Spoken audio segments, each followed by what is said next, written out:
너무 적어요. 이거는 패키지로 풀 것 같아요. 제 예상이에요. 리니지 클래식 사전 예약 보상 장비 분석.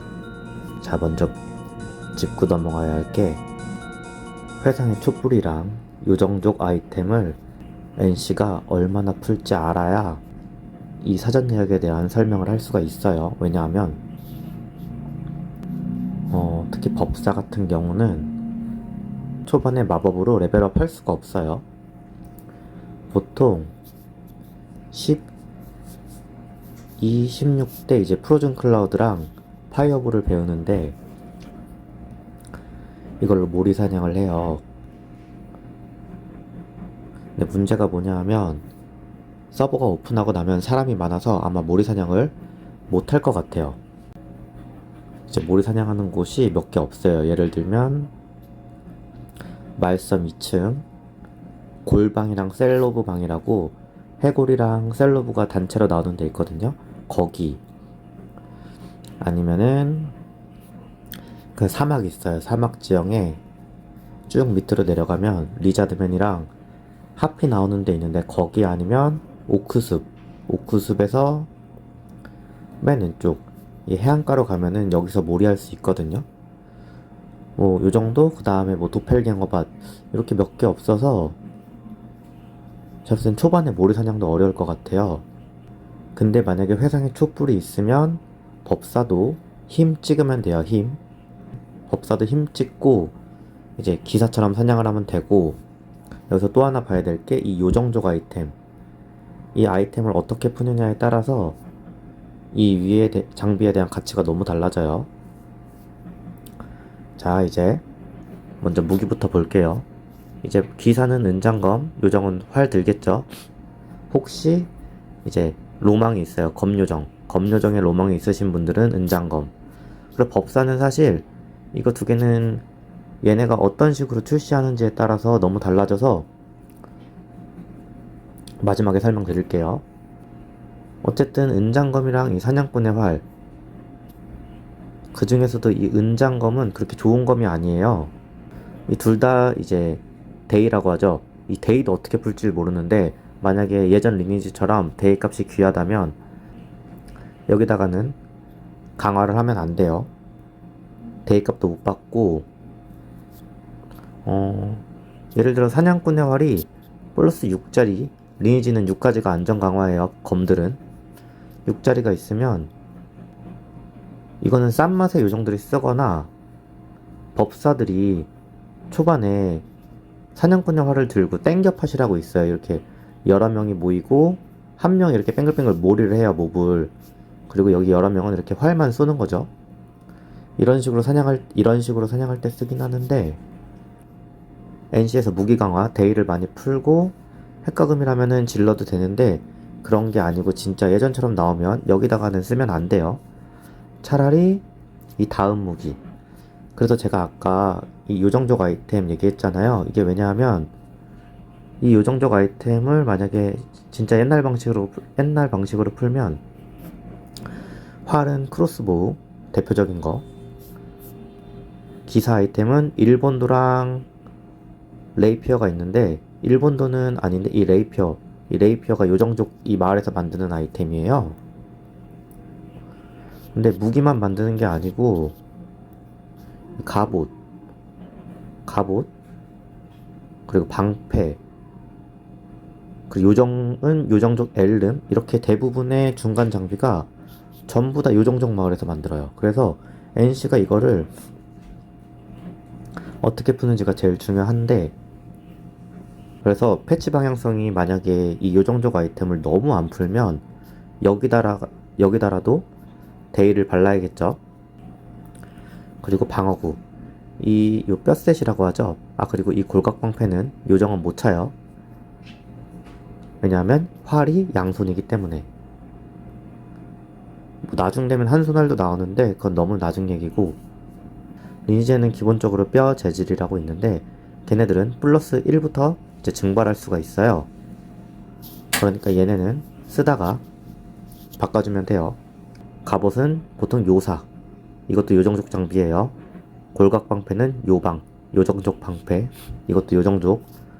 투구는 기사 같은 경우는 뭐 면갑 쓰거나 마투, 이 마방이 중요할 때가 오거든요. 마투. 요정 같은 경우는 엘름이라고 있어요. 근데 이것도 요정족 이 아이템이고 재료가 거의 다 겹쳐요. 무엇보다 이 요정족 아이템, 특히 방어구들이 중간 아이템인 이유가 리니지는 방어구가 기본적으로 플러스 4, 이게 기본 안전 인첸인데 요정족은 플러스 6까지 돼요. 그러니까 기본적으로 요정족이라는 이유만으로 플러스 2의 방어력이 더 추가돼요. 리니지에서 방어력은 데미지 감소가 아니에요. 리니지에서 방어력은 회피예요. 그러니까 방어력이 아무리 높아도 이 해골이 때리는 데미지는 똑같이 들어와요. 단지 회피가 높아져서 체력이 덜 다는 거예요. 그래서 이 플러스 2, 이거 하나가 되게 작아 보일지 모르지만 결코 작지 않아요. 굉장히 커요, 이 플러스 2가. 그래서 얘네들은 초반에만 이렇게 쓰면 되고, 이 수호의 반지, 리니지는 기본적으로 반지를 2개를 껴요. 근데 수호의 반지를 이렇게 하나 준다는 건 뭐 패키지나 이런 걸로 하나를 더 줄 수도 있어요. 이 수호의 반지가 제 기억에 방어력 마이너스 1이에요. 아 맞아. 그리고 리니지는 방어력이 마이너스로 가요. 처음 시작하면 10방, 여기서 장비에 따라서 마이너스로 가고, 그래서 인챈트도 만약에 플러스 6 요정족 사슬 가보시다 그러면은 기본 요정족 걔가 마이너스 5였나? 어쨌든 마이너스 5 기본적인 거에다가 플러스 6이니까 마이너스 6 해서 총 마이너스 11방 이렇게 가는 거예요. 그리고 이 소모품 주머니, 이거는 하루도 못 가요. 거의 맛보기 수준? 그래도 이 장비들은 초반 사냥할 때 유의미한 장비들인데 이거는 거의 의미가 없는 게, NC가 게임에서 추구했던 게 진짜 극단적으로 제어를 모으기 어렵게 만들어 놨거든요. 패치 방향성을 봐도 그래요. 예를 들면 만화의 지팡이, 아니면 요정의 블러드 투 소울이라고 있어요. 어쨌든 이 얘네들의 기본 전제가 이 무한 루프가 돼요. 제어를 쓰지 않고 돈을 모으는 이런 게 되는데, 이런 것들은 다 패치를 했어요, 결국. 그래서 제 예상인데 저는 큰 의미가 없거나, 아니면 이렇게 가비언이라고 붙었잖아요. 이게 원래 없던 아이템이에요. 이런 식으로 패키지에서 하루에 몇 개씩 줄 수도 있을 것 같아요. 왜냐하면 옛날 시스템으로 가면 이 성장의 재미가 너무 낮아요. 기사 같은 경우는 아마 이 장비를 무과금으로 하면 물약값 벌기도 빡셀 거고, 그나마 요정이 좀 멀리서 때리니까 괜찮을 거고, 법사 같은 경우에는 만약에 회상의 촛불도 없고, 그래서 힘 찍고 기사처럼 사냥하는 것도 불가능하고, 무기 중에 메일 브레이커라고 있어요. 그것도 이 요정적 아이템인데, 얘가 리니지는 언데드 추타가 있어요. 이제 은이라는 재질의 언데드 추타가 붙은 무기인데, 이 언데드 추타가 굉장히 세서 이거 플러스 메일 브레이커는 명중률이 되게 높아요. 그 명중률 보정을 받아서 법사가 메일 브레이커로 사냥이 되는데, 만약 이것도 안 풀리고 한다면 법사가 사실 사냥할 방법은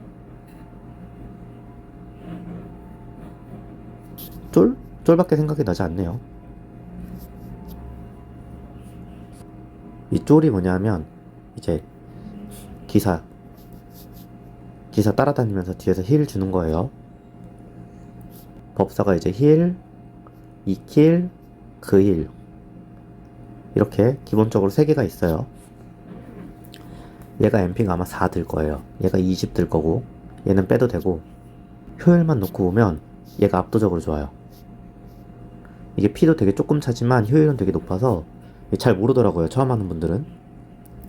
만약에 법사가 이제 쫄을 하실 거면 평소에는 힐만 주다가 몹이 몰려서 기사 피를 따라가질 못하면 그때 그 힐 한 방씩 넣어주는 게 효율이 훨씬 좋아요. 자, 어쨌든 이 사전예약 보상, 여기 얘네한테는 웬만하면 데이가 생겨도 바르지 말고, 얘네는 젤 바르면 날아갈 수 있으니까 절대 바르지 말고,